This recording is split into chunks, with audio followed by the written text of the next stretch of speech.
Renungan kita,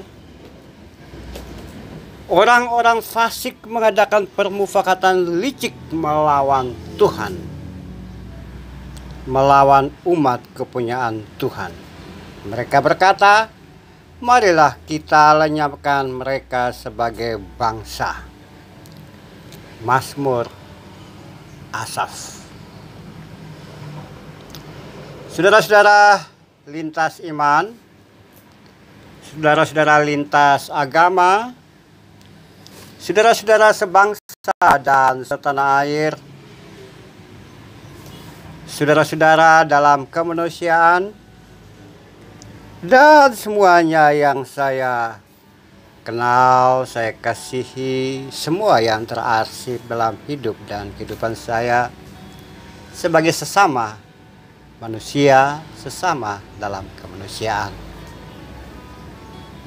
Sekali lagi kita melihat Mazmur Asaf, nyanyian.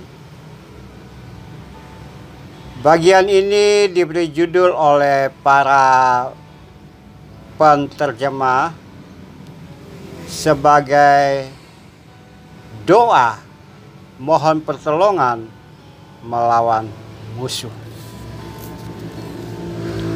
Umat menyatu hati, diajak melalui nyanyian pujian agar mereka bisa mengikuti teladan atau bersama-sama semua anak bangsa menyatu hati untuk melawan orang-orang yang memusuhi mereka. Dan dalam perjalanan sejarahnya, umat bisa memenangkan pertempuran dan peperangan bukan melulu karena kemampuan senjata dan keterampilan berperang, kemampuan berperang, tapi juga dengan pertolongan Tuhan. Saudaraku yang saya kasihi, peperangan saudara dan saya dalam konteks kekinian melawan siapapun sudah diserahkan kepada negara dan angkatan perang tentu saja, sehingga cerita perang atau pergerakan massa rakyat untuk berperang sudah tidak ada. Namun jika dibandingkan dengan sikon kekinian, ada juga orang mengatakan bahwa peperangan rohani bukan melawan daging, melawan manusia. Peperangan kita bukan melawan senjata-senjata yang mematikan. Peperangan umat Tuhan atau saudara dan saya adalah berperang melawan kelaliman, ketidakadilan, berperang melawan fitnah, ketidakjujuran, berperang melawan satu kondisi atau keadaan di mana orang atau seseorang atau kelompok membuat saudara dan saya terhempas dari tempat kita berada atau membuat kita terjepit dalam suatu kondisi yang terbatas, mobilitas kita terganggu, aktualisasi diri kita terhambat, dan masih banyak lagi yang lain. Atau mungkin saja kita merasa, kita berpikir bahwa kita tidak punya musuh, tapi orang yang memusuhi kita, diam-diam atau terang benderang.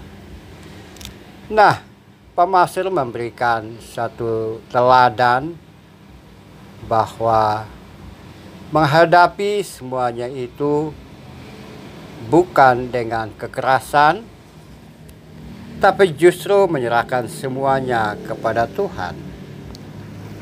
Bahkan kalau memang ada rencana atau permufakatan jahat untuk menghancurkan kita, atau berencana bahwa eksistensi diri kita terhempas, tidak ada, atau membatasi ruang gerak kita secara sosial, pekerjaan, atau di mana saja, itu bisa saja terjadi. Maka kita juga lebih baik tidak membalas dan menyerahkan semuanya itu kepada Tuhan, agar Tuhan yang berkarya dan tangan kita tidak dikotori oleh darah, dendam, atau sesuatu yang penuh kejahatan. Umat pada masa lalu juga seperti itu. Tentara bagiannya berperang, umat bagiannya menyerahkan kepada Tuhan di dalam doa dan permohonan. Dan itulah juga mungkin kita harus kerjakan pada konteks kekinian kita. Silakan orang memusuhi kita, tapi biarlah kita tidak memusuhi siapapun. Dan kita serahkan semua persoalan hidup dan kehidupan itu kepada Tuhan. Kita tunduk kepala. Tuhan, kami tidak menyadari atau memang sengaja atau tidak sengaja kami memiliki atau ada orang yang memusuhi kami. Tuhan, ampuni kami kalau mereka memusuhi kami akibat salah dan dosa kami. Tapi ya Tuhan, kami menyerahkan semuanya itu dalam pengasihan-Mu. Kami tidak akan membalas, kami menyerahkan dan bercerita kepadamu ya Tuhan. Biarlah Engkau bertindak ganti kami. Terpujilah nama-Mu ya Tuhan. Kepadamu kami naikkan doa dan permohonan ini. Amin.